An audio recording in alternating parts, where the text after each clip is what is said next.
Welcome to PM Express Business Edition. We are not coming to you from Accra, Ghana, but rather Washington, D.C., USA, where the annual IMF World Bank meeting just ended.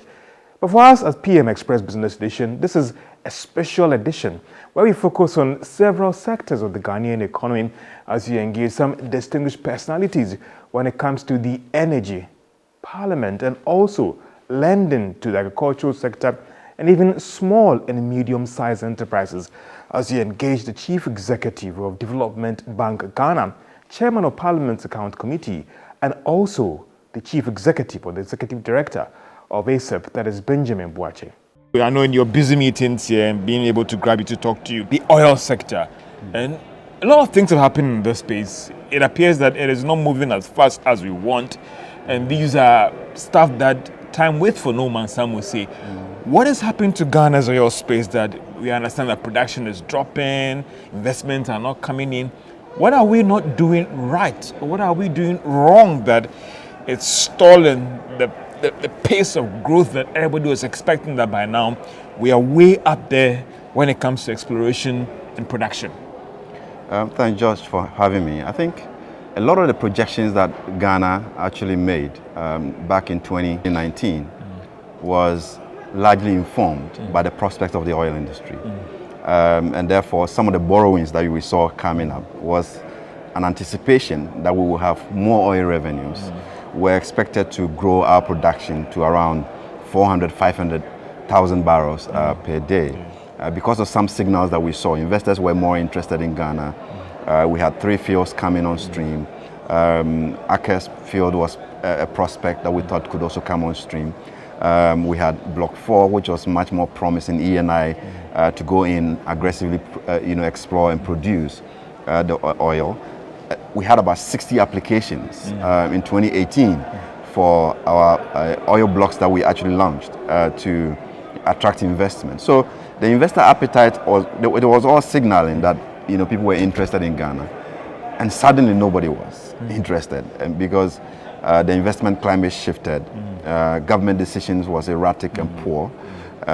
Some basic decisions that you would have thought that science would inform those decisions were rather being informed by personal interest and also political economy and political settlement questions, rather than deep scientific evaluation of the situation. And one of the typical things, really, because if you have a company like ENI...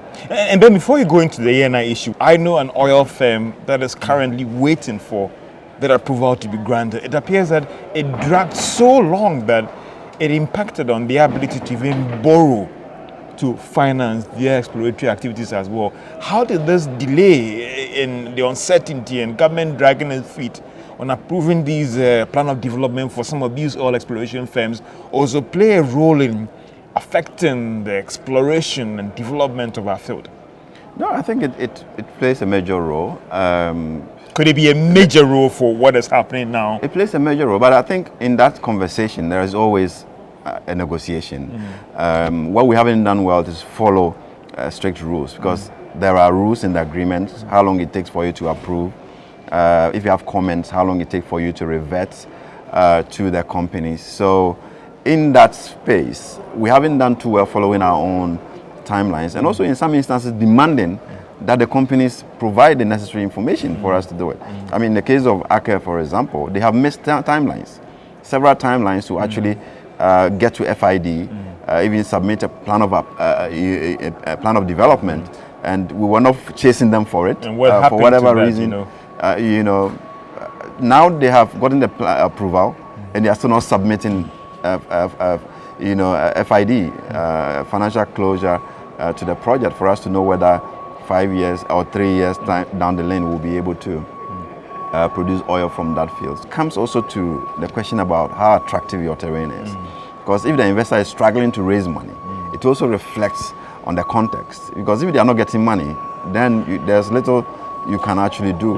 And the investors are always looking for terrain that is much more attractive. And that's why the conversation about how Ghana suddenly became unattractive is extremely Would you describe our sector, and sorry for that interjection, now that we are kind of unattractive now, because this is a sector that ExxonMobil wanted to play in this space.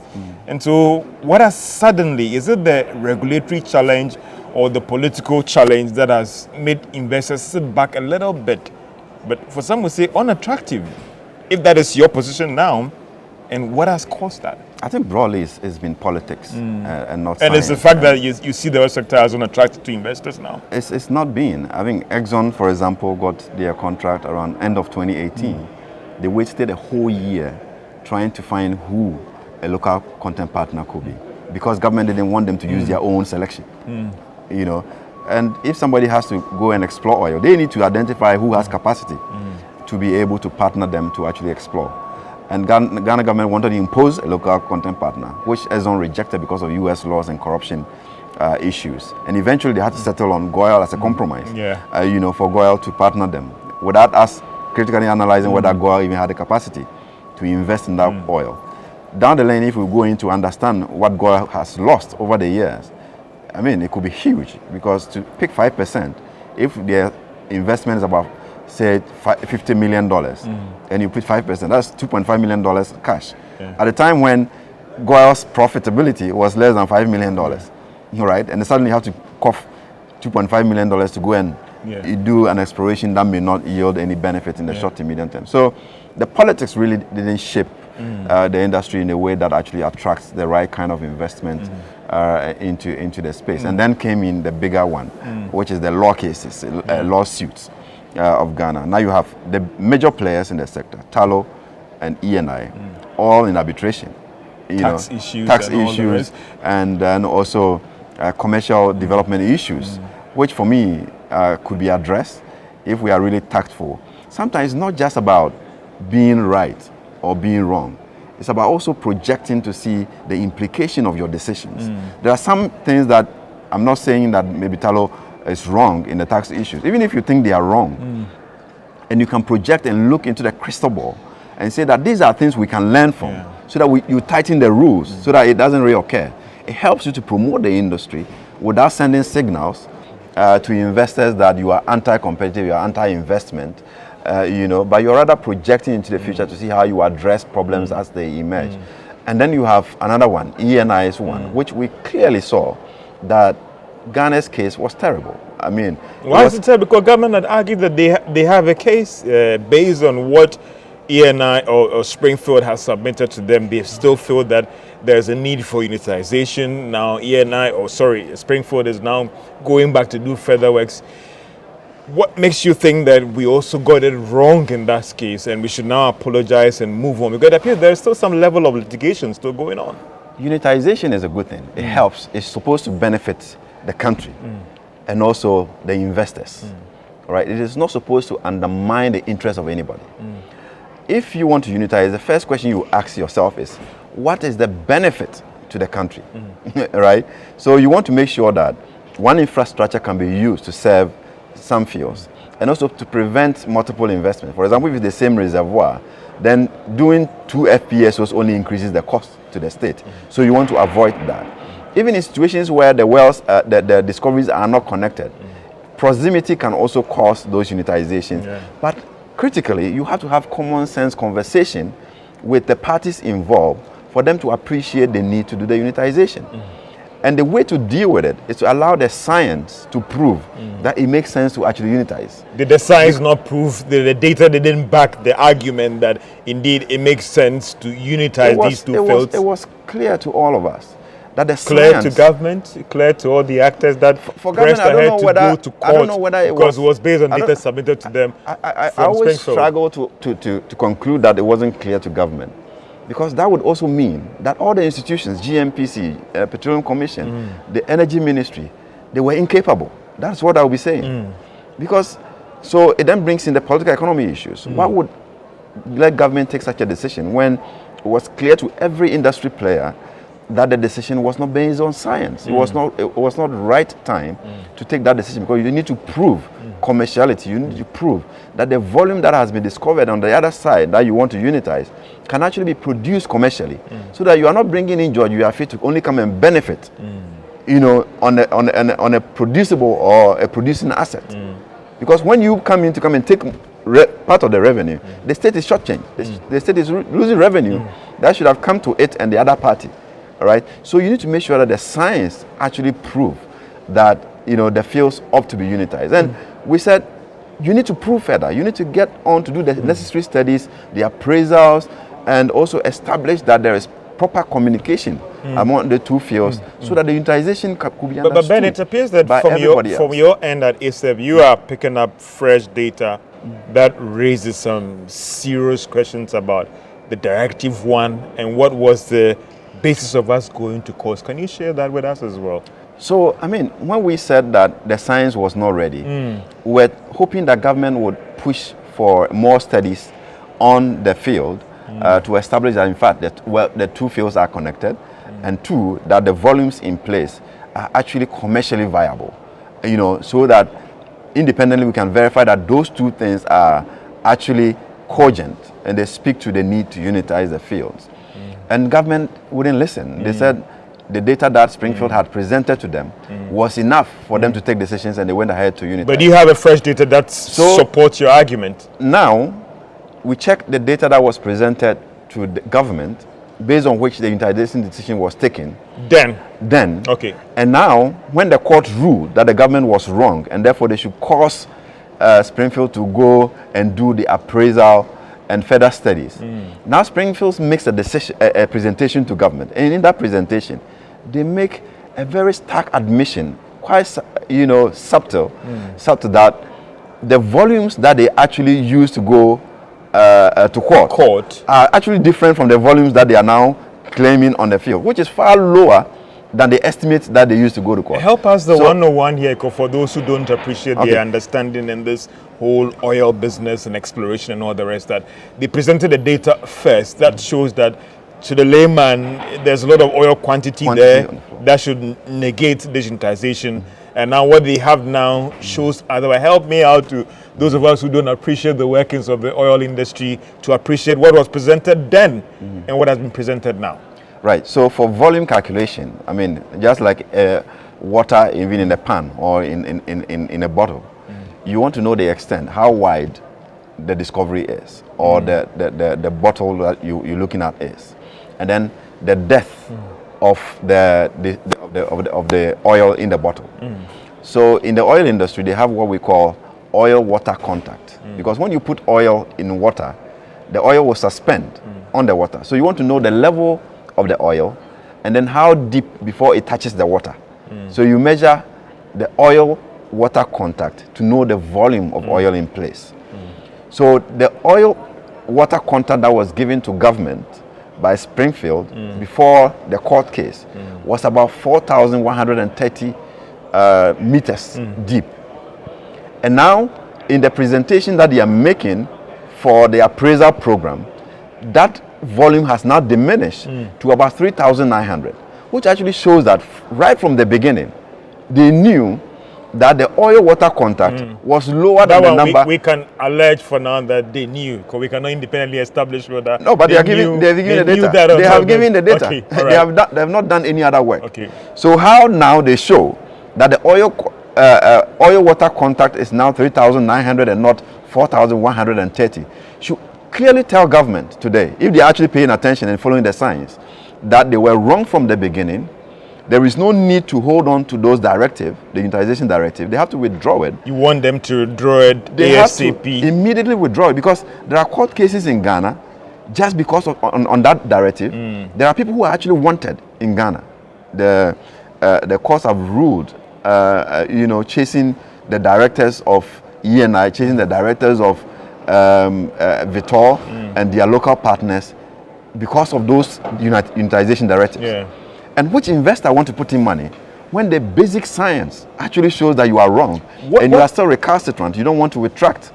That is what you are urging government to do. What does this mean for this whole case? Because you are raising, there are legal issues as well. And if the basis for that directive itself, the data is wrong, with this revelation, which is quite serious and interesting, what does it mean for this whole case and this directive going forward? It makes it difficult for you to attract serious investors because it's so basic and fundamental for you to appreciate these numbers and take the right decisions. And if we are not taking the right decisions, every serious investor doesn't see the government to be a serious government. It doesn't see the Petroleum Commission to be a serious commission, first of all, for them to even ignore that data has changed from the time that you had to go to court. And now the company makes admission that the water oil contact is actually lower than what they estimated before, which they also gave you the data on. So somebody has to speak to these authorities to let them know that it's becoming extremely embarrassing for us to deal with these matters at the level of emotions and not on the science and data, and keep everybody not interested in Ghana. And we are losing all our investment to Cote d'Ivoire For you, at this point, which is really unfortunate. what do you think we have to do now to turn things around? It is not just about the ENI issue. There are existing players, Talu and all the rest, who have raised serious questions. I engaged another exploration firm that argued that even because of the political uncertainty in elections, they are waiting for a new government before they push ahead these new agreements and all the rest. What do we have to do now to try and stabilize things and give some sign of hope to these investors out there? We need to depoliticize the oil industry and allow technical decisions to run the sector. We have consistently injected politics into matters that should be scientific, in matters that should be, following laid down procedures. And that is what we have failed to do in the past couple of years, and not allowing science, data, capacity of institutions to be appreciated in some of these decisions. I mean, for us to go to court and the court tells us that we interpreted our own law wrongly, I mean, it was embarrassing enough for us to have learned from it. And so we are still not learning. And even with this new revelation that the data that we used to go to court was fundamentally wrong, and the company itself makes the admission, and we cannot even look at that data and say that we were wrong, we were misled, and because of that, we are withdrawing the unitization to encourage investors to actually proceed to go on to do their investment. Otherwise, there is no sustenance capital. Do you now see how oil production is declining? Yeah. Because you expect that ENI and Talo will make investment on their fields to be able to produce more oil. They are not investing because you can't put your money when you don't know what the politician is thinking. The uncertainty is so grave and it's affecting the entire economy. The resource sector raises a lot of free cash flow for government to be sustainable. We have borrowed so much, and the sectors that can actually generate enough revenue for us, we're also toying with them, taking decisions that are not scientific and even undermining our own laws. That for me is really unfortunate. We need to really reverse that situation as quickly as possible. Then let's move quickly to the power sector, and one would say that, are you some of the school of thought, or are you also afraid that it is just first of several decisions by some of these independent power producers who could again wake up tomorrow and say we are shutting down because of what has happened? Is it your fear as well that Sona Sogli has started, we could very soon see other independent power producers also moving to take that decision because of what has happened? Are you worried, or do you share in that thought and argument? It's a possibility. I mean, this one-off kind of shutdowns, it will keep coming up because the situation is not good. It's really terrible. But we are also saved by certain kind of dynamics because the companies always will prefer you owing them than shutting down and not making money. So that compels them to keep generating as long as there is fuel, there is gas to do that. So usually when they shut down, you negotiate, you pay something, they will come back to run. But it is not sustainable. It's not the right way of doing things in the governance architecture. You need to make sure that things that should be treated as business, run as business. Because all these debts that we're talking about, when Sona Asogli threatened and actually shut down, the Ghana government had to quickly cough $30 million. So they've actually paid them? Yeah, they had to instruct I don't know whether I actually hit the account, but they had to instruct the accountant general to process payment of $30 million. That $30 million could have built schools, hospitals, save some dying members of our society, for them to continue to produce an economic value and contribute to society. But we are having to sacrifice this hard government money into these useless expenditures when power is supposed to be business, sell power, make money, and pay everybody along the chain. But politics doesn't allow us to treat power sector as business. And we keep accumulating this debt. And we are sacrificing our development, actually, for the power sector. Why are we having this revenue challenge? Because some would say that when I consume power in my home, now I've been put on prepaid, I pay them. I made my commitment. I struggle to understand this argument about revenue shortfalls with ECG, and that is cascading to cause all these problems. So what is causing this challenge? The summary of it all is that when you pay, somebody doesn't pay. So how do we resolve that to avoid these challenges? Somebody is not paying, and they are perhaps consuming even more than you. So when we adjust the tariff, we are thinking about you who is responsible continuing to pay more, and not targeting those who are not paying to now come into the paying bracket and also pay. So there's always a gap between those who are paying and those who are not paying. So government has to take up that cost. How do you resolve that? The way you resolve it is to have credible leadership in ECG that have capacity and the will to address the problem. And that's what we have been lacking. We always talk about investment. We need investment. But even when you put in the investment, the situation worsens. So it tells you that the problem is more of leadership and the commitment to deal with the problem than actually money.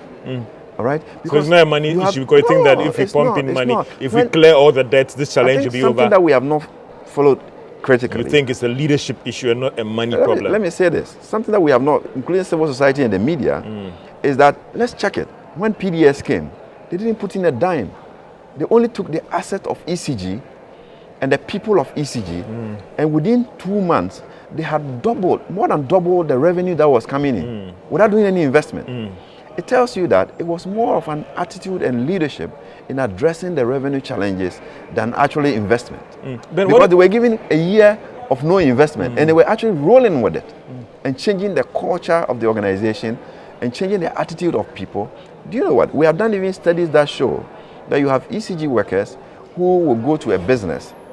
A business has consumed maybe say 2 million cedis worth of power producing things. And instead of paying their bill, they go and destroy the meter. And then they call it abortion meter. And then they give them a new meter. So they don't get to pay the bill. The IMF Executive Board, the highest making decision body of the fund, has approved more of like a restructuring of payment when it comes to the repayment of servicing debt, reduce the cost significantly. And even so, in terms of servicing loans and even borrowing costs as well for all members, including Ghana, do you think that it would then fuel the appetite for countries like Ghana to borrow more, or they're looking at how the cost of servicing these debts is impacting on developing countries like Ghana, and they think it's a good thing?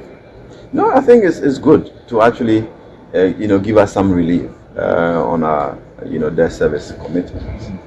But then again, you ask yourself, how do you take advantage of these things? Because if you have, for example, 10 million of debt service commitment, and IMF has it and gives you 5 million, you ask yourself, how do you optimize the 5 million? That's the question that we always fail to answer. The government don't optimize the opportunities they get. They rather go on to abuse it. So now that you have a reprieve, you have some savings, then you see them doing another useless expenditures that actually undermines some of these savings that we get. And I think that's where the governance becomes important. So civil society, the media, holding governments accountable, making sure that the structures are right, our procurement systems are right, the corruption is reduced. Without that, even if they review it at 0%, we'll still be owing, and they will keep borrowing, and then to a point where we become so unsustainable. And of course, whilst IMF is giving you some savings, they're also thinking about the voucher funds. Those who are still willing to give us 10%, 20, 15%, and then we are even borrowing on the local market 25%, 27%, and then we increase the borrowings at that end. You actually neutralize any benefit. Ben, I appreciate your time so much, and I know we'll be catching you again for it. I appreciate it so much for a lot of engagement at this IMF meeting. Ben Boakye is the Executive Director of ASAP, giving us thoughts on the economy, oil exploration, and other developments. That's all. It's a wrap from the headquarters of IMF. Engaging the Executive Director of ASAP, Ben Boakye.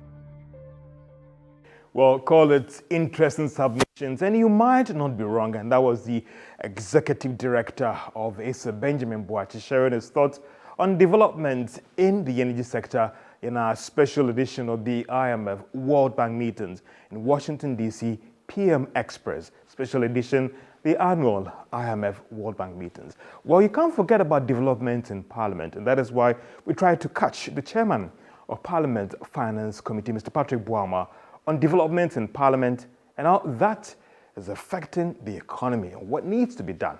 Patrick Boama, over to you as you engage on developments in Parliament and how that is affecting the economy in our special edition of PM Express Business Edition. Honorable for your time. And the first question I will ask you is that why are you not in Parliament to safeguard your majority or minority caucus side in the House? I'm supposed to be here representing Parliament because we are a very important institution that deals with matters that comes to the floor from the World Bank and the IMF. And that is not to say that the sittings and the issues happening in Parliament are not important. They are, but I needed to be here with a delegation to understand where we stand with regards to our relationships and with regards to the facility that we are enjoying from the bank and where Ghana seeks to be at the end of this program. It's unfortunate the happenings in the House, but I believe the leadership will deal with the issues back home. Talking about it being unfortunate, and again, helping out with some education here, there were some initial reports that the delay could have some implications on the IMF program in terms of certain regulations or law that should have been passed to aid the board approval of our third review and all that. Help us with some education here. Were those reports accurate or not in terms of certain things that should have been passed or even laid before the House that would have helped or made our case when it comes to how we fared under this third program review and even going to the board in possibly in the last week of this month or first week in December? Thank you very much. The fund and the bank has been very good to us with regards to this program and the review. You know, they recently came to Ghana and gave us some good indications that we are doing very well.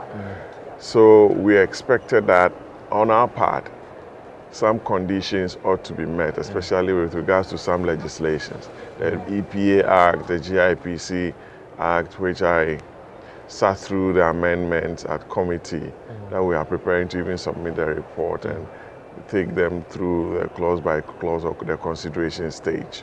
You understand?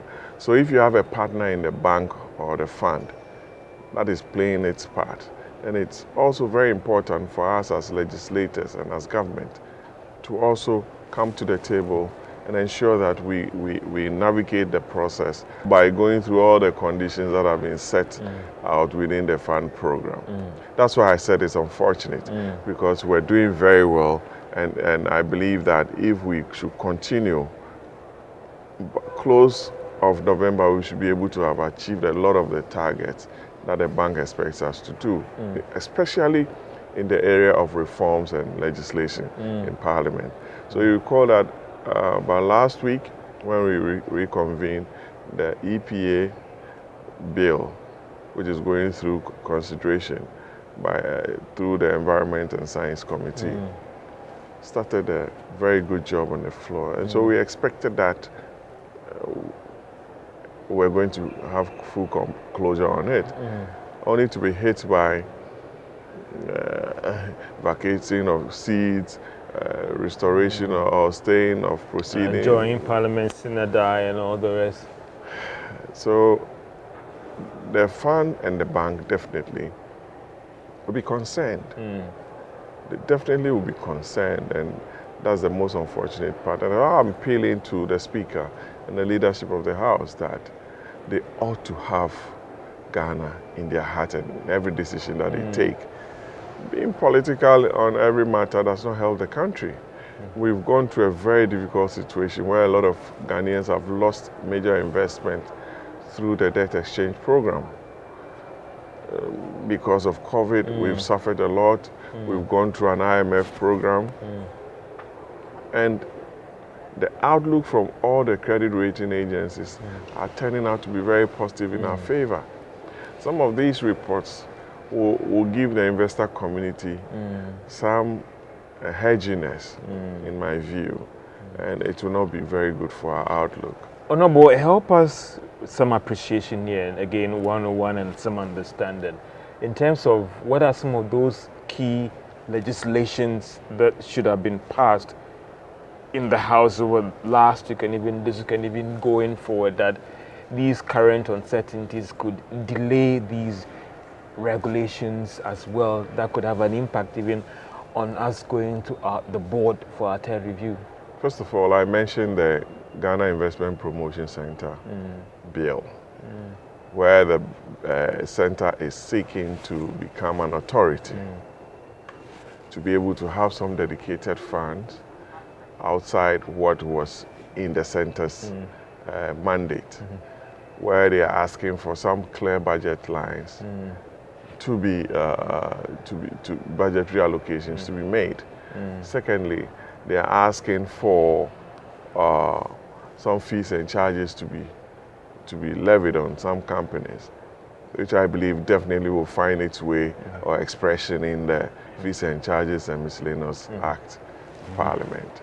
Secondly, I also mentioned the Environmental Protection Agency bill, which is going through the consideration stage, where the Minister Ophelia Mensah Hayford, the MP from Fansman, has been very active on, with Dr. Mafo, the chair of the Environment Committee. Thirdly, some reforms in some regulations needs to be looked at, especially in the Public Financial Management Act and some legislations or regulations that came with it. So those are some of the key things that I believe ought to be done. You also know that we have a loan agreement for the Financial Sector Stabilization Fund, which my committee looked at. A report was presented, but there was some disagreement on whether a fund properly so called with a body that to administer it, or it's just a fund to be managed through the central bank and the Ministry of Finance. That's my view. Those are the kind of issues that are pending. It's a 250 million World Bank facility to help stabilize the financial sector, which went through serious turmoil during the COVID period, and also during the banking sector. What about the vote of estimate or vote of account for the first 3 months of next year, which I got the initial understanding that they should have been laid in the House last week, and that has also delayed? What are the implications of that one as well? Very important, because we are going through an election period. Elections are just about 6 weeks away, December 7th, God willing. And you talk about expenditure in advance of appropriation, where some amount of money is made available for the first quarter to be able to run the country or government, pending the composition or constitution of the newly elected president and also a new parliament that will be sworn in on the 7th. So those are very important constitutional roadmaps that ought to happen between now and the end of this parliament. And from what is going on, I believe there will be some delays, and it's also going to affect our financial or economic positions, because we need to, by the end of November, we ought to be able to come out with this expenditure in advance of appropriation, which is a constitutional mandate. And from the happenings on the floor, cool heads have to come together to have this see the light of day. Oh, no, but what about the IMF program? You mentioned some key legislations as well that should be passed. I don't know what the communication has been given to you about even the staff working to go to the board. We're looking at the end of November, possibly. How could this delay also impact on the program in terms of they going to the board and even the timelines that they have for possible fresh disbursement to Ghana? That's also another difficult area. But I believe that there are certain powers available to the leadership. There could be a recall of Parliament to ensure that we go through those motions to save time. Parliament are masters of their rules. We can decide to sit over the weekends and on some at long hours to ensure that some of these condition precedents are met. Because at the end of the day, if MPP should win, we want to be able to complete the program. I don't think our opponents will want to see some of these things happen. They are fighting to win the elections. But if you don't meet some of these things, how are you going to govern the country? So it's also a case for the opposition to ensure that some of these things, which are conditions for the sustainable growth of our economy, are achieved. I know some of the NDC bigwigs are in town to meet some of the bank. I know former President Mahama is here. I know Kujetu Ablakwa is here. I know John Jinapo is here. They are seeking to come into government. But we are also seeking to continue because we believe that we went through a very tough situation and we've been able to come out of it, and we are getting positive projections from all those who doubted our growth path. So I believe that some of these things ought to be looked at from a bipartisan position. How do we manage this challenge to ensure that we manage the investor uncertainty, which you highlighted, and the investor apprehension? Because just over the past 2 weeks, there have been some positive development for the economy that people had argued that it would have aided the recovery. Now, this uncertainty could, again, dampen that. What should we be doing, and you being holding a very important position, be doing to manage these uncertainties so that it doesn't get out of hand? The investor will look at your conduct and give you an A grade. So it behoves on us as leaders of the country to look in our eyes or faces and tell ourselves that, look, it's Ghana first. And whatever it takes for us to be able to undertake a certain course without partisanship, the better for the country. So we as leaders of the country have to put the country's agenda and whatever we have to do to ensure that what it required of us, by ensuring that all those condition precedents, all those positive outlooks, all those legislations, all those loan agreements that the bank is seeking to help us achieve and its attendant effects positively on our economy are achieved. Honorable, as we round up this interview, I just want to ask you one last question. In my early days here, you also took over as well. How would you rate the Finance Committee in terms of their workings in Parliament and the broader economy as a whole? There are some who have argued that in trying to play your check or your role as checking government and ensure that right expenditure is carried out and all the rest, we have failed as the committee, and not just you as well. And even when we talk about the tax reliefs, where there have been several arguments about it and all the rest, that whether in this day we should still go ahead granting exemptions to companies and all the rest. For you, how would you assess the committee's working as this parliament gradually comes to an end? Thank you very much. The Finance Committee is one of the few committees that are mentioned in the Constitution. So in the mind of the framers of the Constitution, the committee responsible for finance is a very important committee. I believe that we sit in the middle to ensure that we use our position as committee members to help the government achieve the objectives as laid down in the Constitution. Secondly, you spoke about tax waivers. Yes. Controversial tax waivers. They are not controversial. There's no country economy that doesn't grant tax waivers. Question is, are they given to companies or institutions that will help drive the growth of the country? We've gone through about 42 tax waivers, and most of them local companies, most of them involved in import substitution. I don't think anybody in this country will argue against import substitution, where most of the items that we import, we are supporting local economies or local companies to produce. No reasonable person will argue against that. Question is, are we able to monitor closely how these companies utilize the waivers that are given them? And are we doing that, Honorable? Are we doing that? The Customs Division of the GRA ought to be empowered.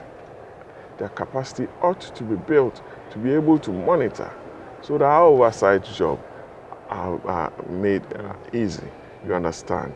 So, for example, you talk about close to about $850 million given to MPS for the Temaport expansion. Port work is very important. It's like printing of money. Every day there is business at the port. Last week I invited GPHA to the committee to give us an idea of where we are with those tax waivers. They've utilized close to about $400 million. They told us the number of jobs that they've created. As we speak, in the area of even oil exploration, Cote d'Ivoire, Namibia, Guyana are attracting big-time exploration companies. It's because of the reliefs that they are giving those companies. Ghana is not an island. An investor that seeks to invest about $100 million in a well would want to ask him or herself, what are the advantages in me putting $100 million in a risky business like oil exploration? So all the companies that you speak to globally, investing in your economy, and they will ask questions. If I'm to send my money to Guyana, if I'm to send my money to Ghana, if I'm to send my money to Cote d'Ivoire or Namibia, what do I seek to gain? They do a pros and cons analysis, and they make a determination because it's the same oil, it's the same manufacturing company that they are seeking to establish. We have an advantage because of where we are located. We have an advantage because of our stability. We have an advantage because we have a lot of serious human resource base, because a lot of people who have gone to school, who can speak, they can write. The human resource capital is good in our part of the world. But is that all that an investor So would look at? there's justification for these tax waivers and attracting FDIs and capital? Absolutely. No government. What about extending the same to local firms as well? Because the argument is that it's positioned towards foreign firms at the expense of indigenous firms. It's not true, George. I can give you a list of the companies, but they are setting up in Ghana. They are going to be paying corporate taxes. They are going to be paying payee. They are going to be paying other levies. You understand? So those are the things that you need to ensure that they are properly collected and accounted for. As for a company, companies will always come and ask for incentives. It's for you to give them the right incentives. It's for you to ensure that whatever you are seeking from them, you collect and these are firms that deserve the necessary scrutiny. I believe so, because we met with the GRA, we met with Ministry of Finance officials, we met with GIPC officials, and they all will argue for the incentives that they brought before us. What we also did was to look at the setup of those companies, and also to take out raw materials, which was a very huge chunk of what they were asking for. So now raw materials are not part of the incentive packages that we are giving to some of these companies. So all on equipment and machinery. Honorable, I appreciate your time, so I know it's quite a short notice, but we'll catch up again and see how, when the meeting ends, going forward, whether some of the key targets that have been met going forward, and even looking at how we can sustain and develop the economy. So I appreciate your time, Honorable. Thank you so very much. much. And this has been our engagement at the annual meetings, engaging the Chair of Parliament Finance Committee, Honorable Patrick Boama, on developments in Ghana, the fund program, the economy, and even the almighty tax waivers. Many heard there, Patrick Boama is the chairman of Parliament Finance Committee, talking about how development in Parliament, if it's not quickly addressed, could badly hurt the economy. Now let's talk about lending to the critical sectors of the economy. Indeed, we are privileged to engage the Chief Executive of Development Bank Ghana, Mr. K. Duka, on what are they doing to help deal with challenges facing the lending sector of the economy, especially when it comes to issues about guarantee, small and medium-sized enterprises. Mr. K. Duka is our guest on PM Express Business Edition, our special IMF World Bank Meetings edition, as we engage him on developments in the economy when it comes to lending, financing, green financing, galamsey, and all those issues. I appreciate your time so much. And the last time I engaged you, I remember I asked you about funding year to date and how things are going as well. If you can update us as we speak right now, the total lending and which sectors have benefited from it. Have we seen some significant improvement, and going forward, what is going to change, sir? No, I think since the last time we spoke, and the reason we're here in Washington is really because of our development partners. And this is just a great opportunity to meet with them and talk with them about our strategy going forward and what we've done to date. And so we had a meeting this morning with all our development partners, the World Bank, EIB, KfW, AFDB, African Development Bank. One of the main things I came across was the importance of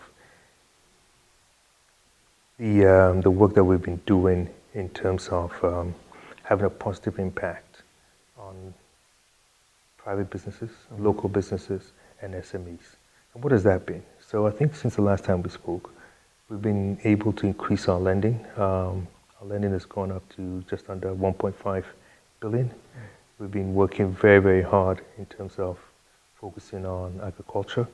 Agriculture has been a key sector for us, and I'm pleased to say that we've seen a lot of improvement in terms of the take-up in particular areas, rice being a key area for that.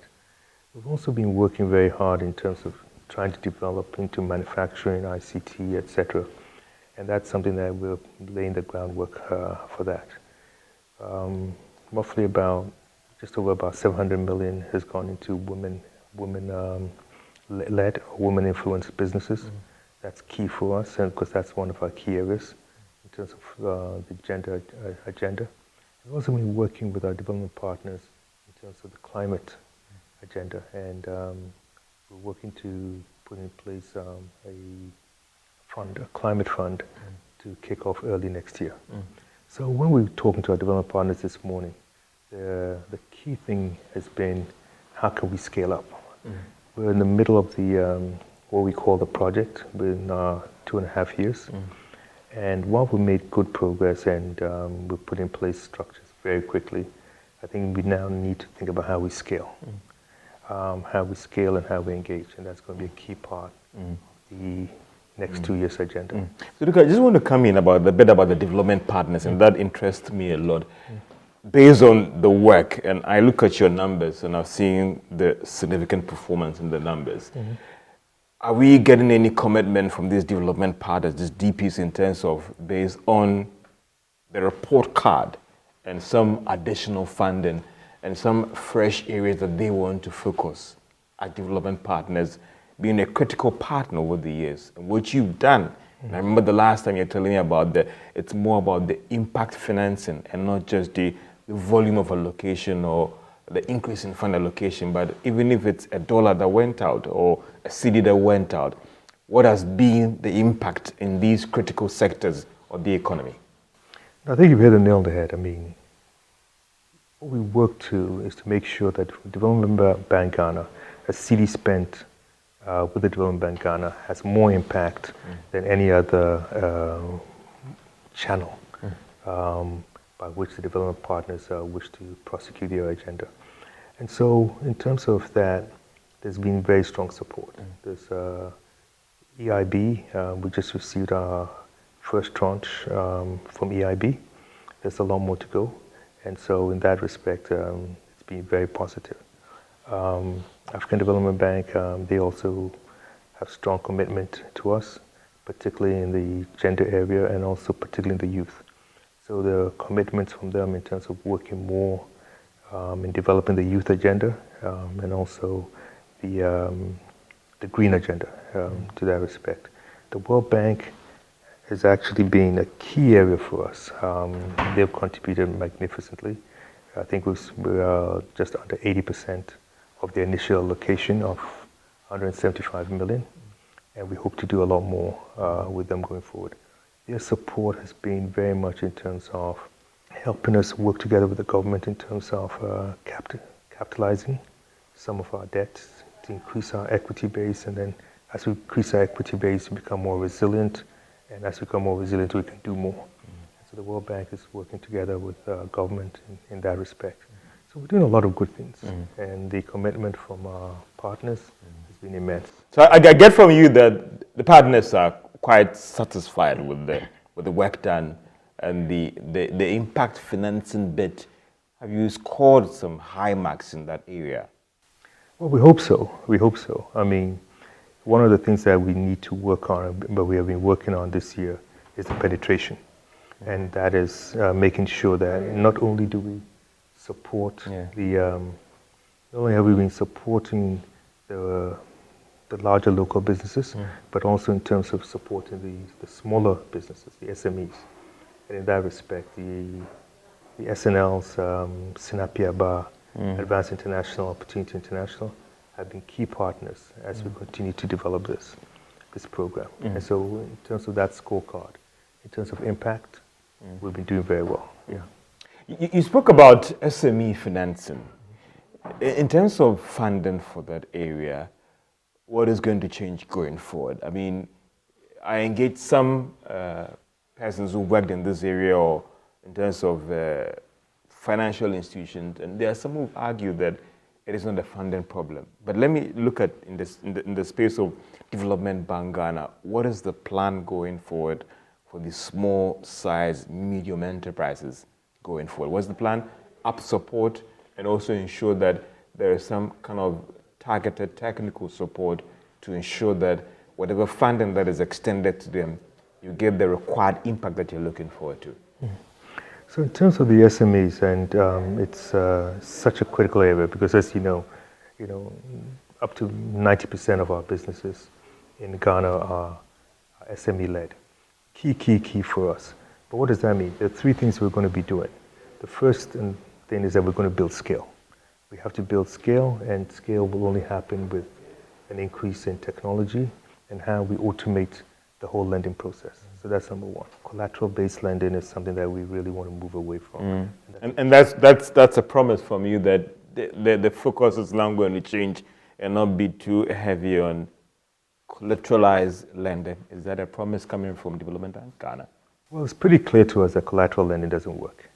Right, so it's something that we're working together with our partner financial institutions. We have to accept that, at the end of the day, we work in a trustful relationship with them. So it's us being the catalyst, proving and coming up with alternative ways of lending, and then everybody crowding together to leverage that impact. But in the main, we're working very closely together. So yes, you can take that as a promise. And then in terms of our capacity building now is very targeted. It's very targeted towards getting the loan. We did, our initial capacity building, I think, was more general in terms of teaching skills and growing skills. But I think we've gone beyond that. And now we need to be very measured and very focused with purpose in terms of ensuring that when we provide capacity building, when we provide training, it is geared towards making sure that the end reward is the loan that allows you to build your business. So it's good to backtrack a little bit. So in terms of the total lending book or what you've done so far, if I got it right, is it about 1.5 billion Ghana cedis? Just under, yeah. And going forward into next year, I know you've already strategized for next year. So what is the plan going forward in terms of the banks will say growing the loan book, or what is the target that based on our work that we've done going into 2025 and the economists will say all other things being equal, we are planning to up the support to the various sectors by maybe another billion or maybe another 2 billion or even another 5 billion Ghana cedis because of we now appreciate the market so much that we now can do more targeted lending, and that could let us increase our support for these sectors. Look, next year we have to do more. There's no doubt about that. And we have to do more on the basis, as you quite rightly said, we've learned a lot, and now we have to move that to the next level. The technology that we're bringing in, the data that we're putting together, working together to build data systems that allow us to make better decisions. We should certainly next year be doing more than $1 billion, okay, which will make us, as I think we mentioned it before, the nation's largest lender. But what is important is the impact. It's always about the impact that we provide. And so we also have to make sure that we're monitoring that impact. So the money is going to the right people, the money is going to the right businesses, and we're helping, again, as a catalyst to change the economy of the country. This billion, so what would be the focus? You talked about agricultural sector as well. Agriculture is always our number one priority, without a doubt. But we need to do more in ICT, we need to do more in fintech. I spoke earlier about the potential partnership that we're working with African Development Bank in terms of the youth. And as you know, fintech is one of the big areas that really lends itself to working and building the economy for the youth and giving them a share in our society. So that's extremely important. But agriculture will always be our number one. But we're going to do a lot more in manufacturing and ICT. You may look at the numbers and everybody will be excited. But for Development Bank, in terms of your operations and the impact that you're looking forward to, some would say it hasn't been all that rosy. Am I right to make that unintelligent guess?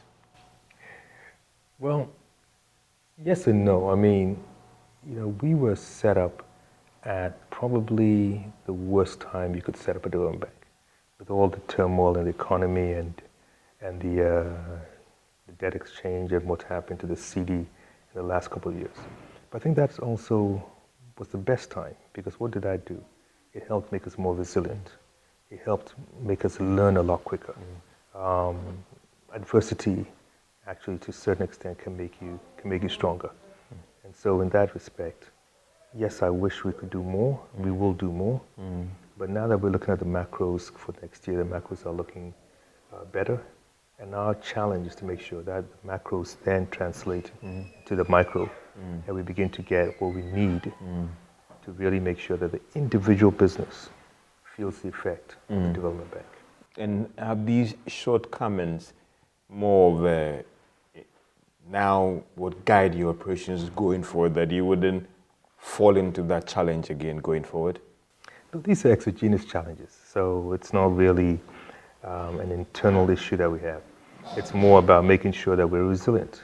And as you build a resilient infrastructure, as you build a resilient company, right, you'll be able to better withstand these challenges, A, because of the knowledge, and B, because you've been there before. And so I think the company's battle ready, the company's been battle hardened, and we're really looking forward to the next few years.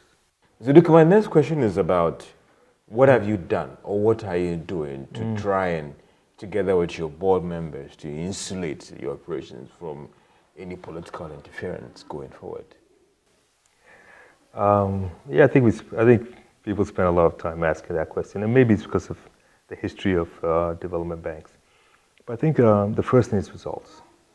Results. If you have the right results and you're moving in the right trend, I think your results are the best advertisement for what you're doing. I think it's also, we've spent a lot of time in terms of dialogue and speaking to Parliament and speaking to both sides of the aisle. And I think there's a general consensus and a much deeper understanding of the development bank than when we set it up. And there's a realization by both major parties that the development bank is critical, is absolutely critical to a transformation of any economy. You see that evidence in the manifestos of both parties. And it's something that we encourage, and something that we work together. We're not political in that sense, but it's really important that as a development bank, by definition, we have to support the national agenda. And we're putting in place a compact now with the government and our shareholder to ensure that marker, there's a performance review with us on a yearly or biannual basis in terms of making sure that we are following the government agenda from a policy point of view, not from an operational point of view, but from a policy point of view. And we keep into the governance that has made us resilient and made us strong. Let's come back to the bit about the recovery of the economy, and at least even if we restrict ourselves to what the development partners are saying, and even all the rating agencies, the outlook is quite bright. How is that impacting on your operations in terms of, again, financial support? Because there's always a correlation between an economy doing well and the ability of borrowers to honor their debt obligations and all the rest. How is that impacting on your operation? And even the bit about attracting fresh funding from other partners apart from your traditional financiers and development partners. How is these numbers and these forecasts by independent agencies impacting on your operations? And also to say that would it change your line of operations and dealings with your institutions that you also deal with as well? I think that what we've always believed in is sustainable prosperity. And as the macros improve, the potential for that increases. And remember that we work very closely with our partner banks. At the moment, we have about 15. We just signed up Stanbic Bank and GCB Bank as the two new entrants to the DBG family. And so we're going to be doing more, just as a function of the fact that we're bringing on more partner financial institutions. But the key thing is that how do banks make money? Banks make money when their clients make money. So if the macros are improving, you can then see that our ability to leverage, our ability to get more out of what we're doing becomes easier. So we still have a lot to do. But I think with the improving macros, the ability to scale and do a lot more is clear. And so that's the challenge for us next year. Cost of credit. I remember I threw this challenge, or you threw this challenge to me as well.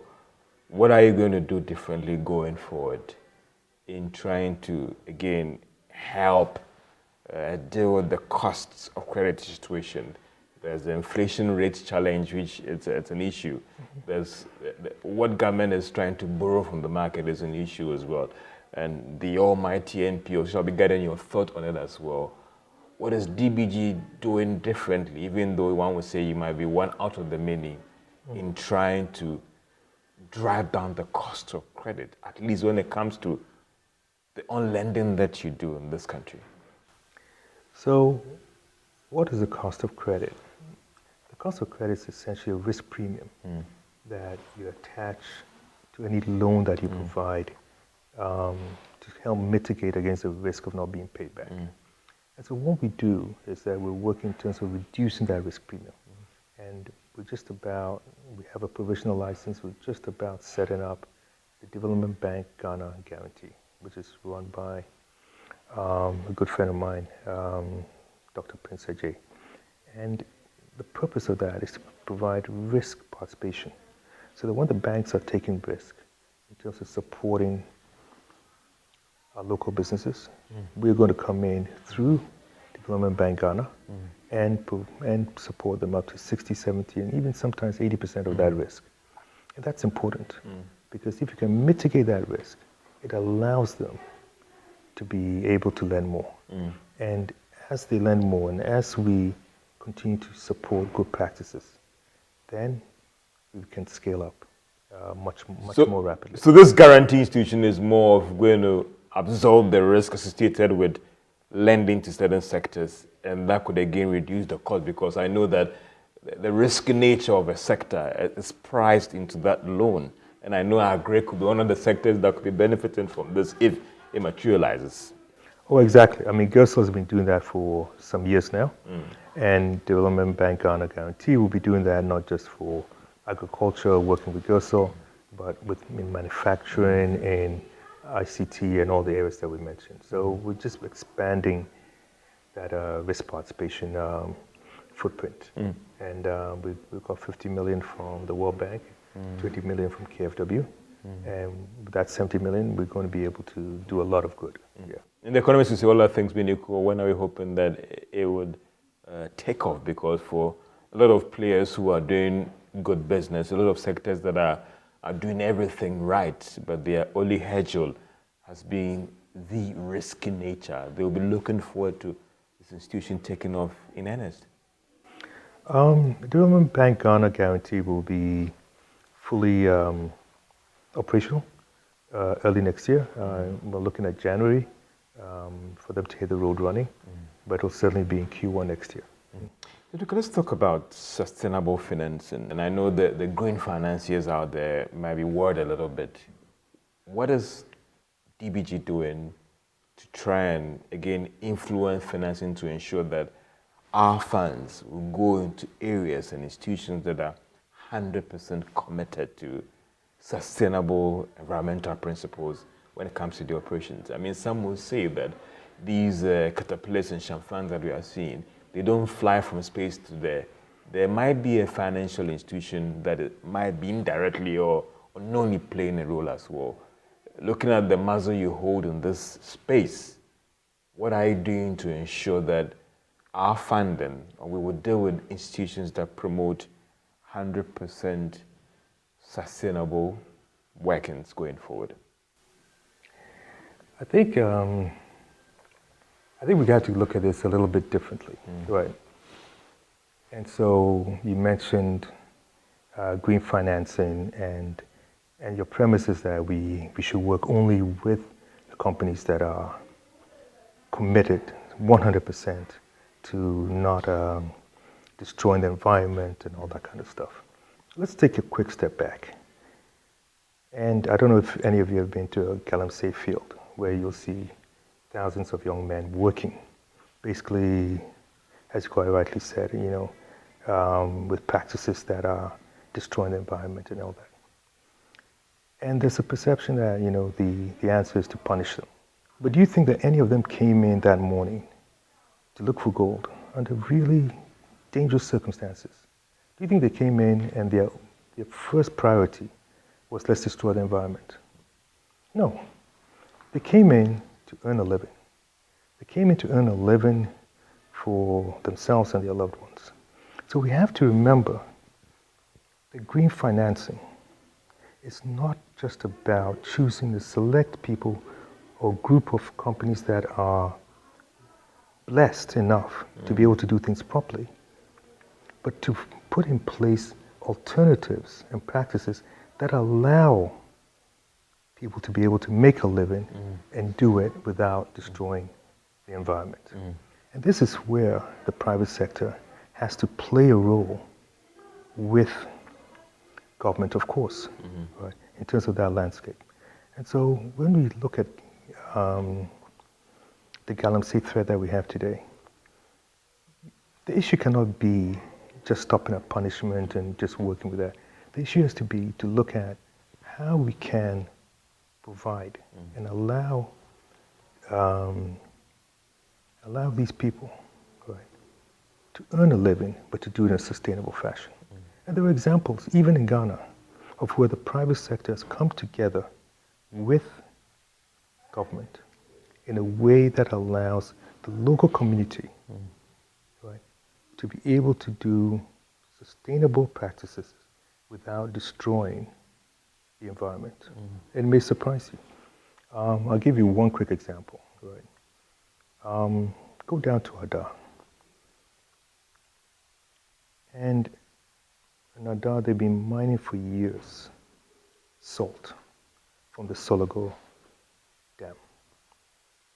And that's been done by the local communities on the basis that it belongs to them.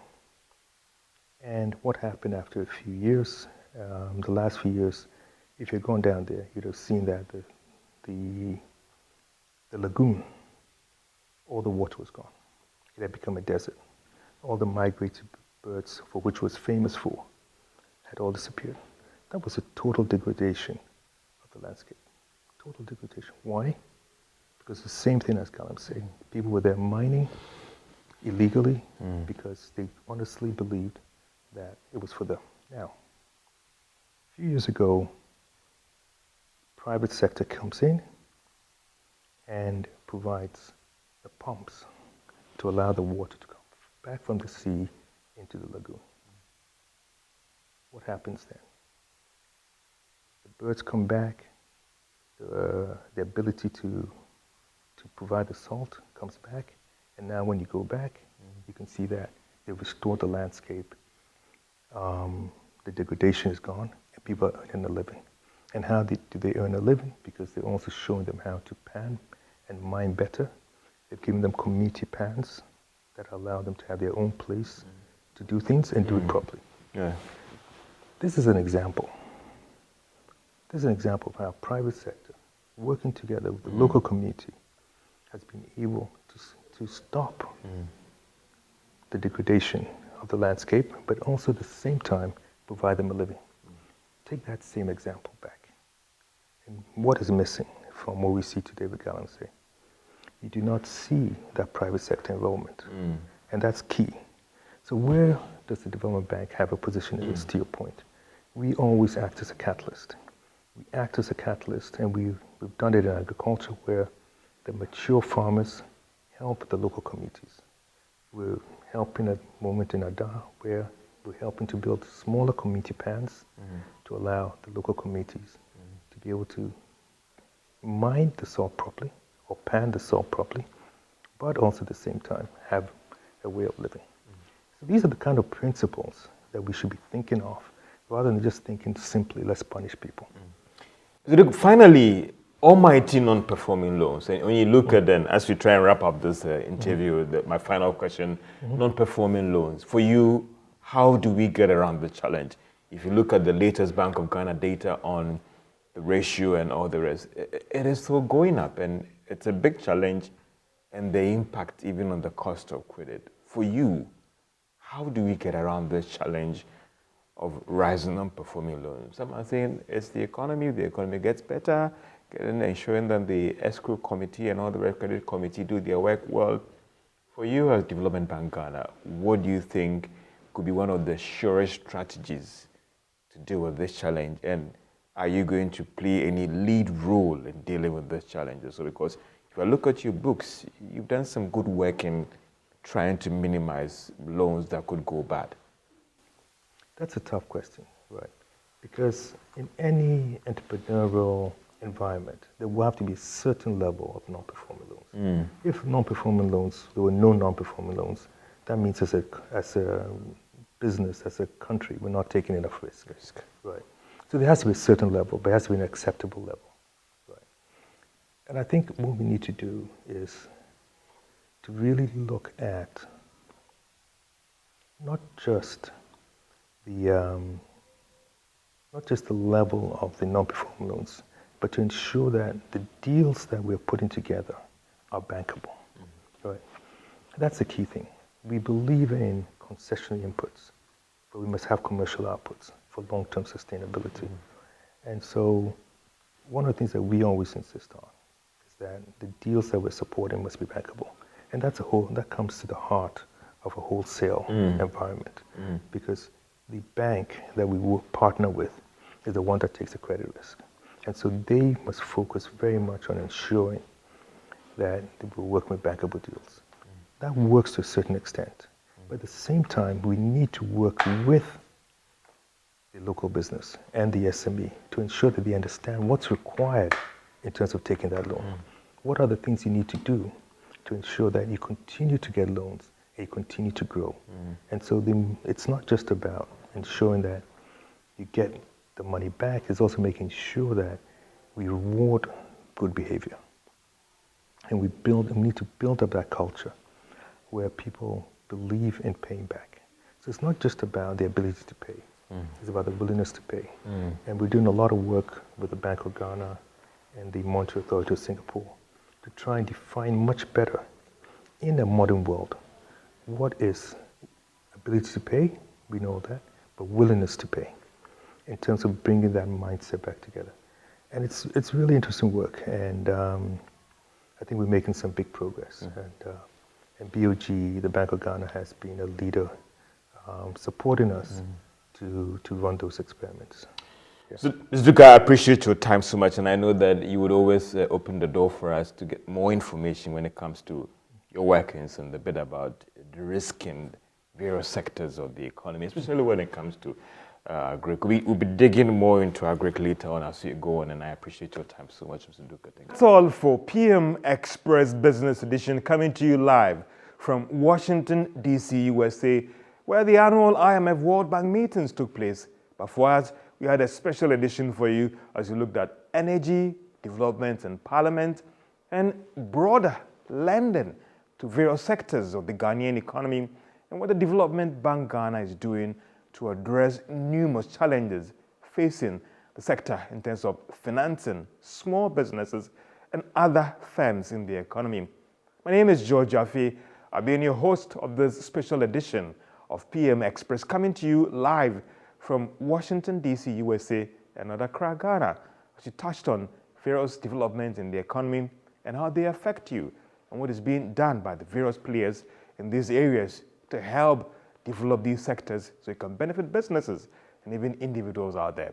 From Washington, D.C., USA, where the annual IMF World Bank meetings took place, this is George Wiafe, not reporting, but a wrap, a special edition of PM Express.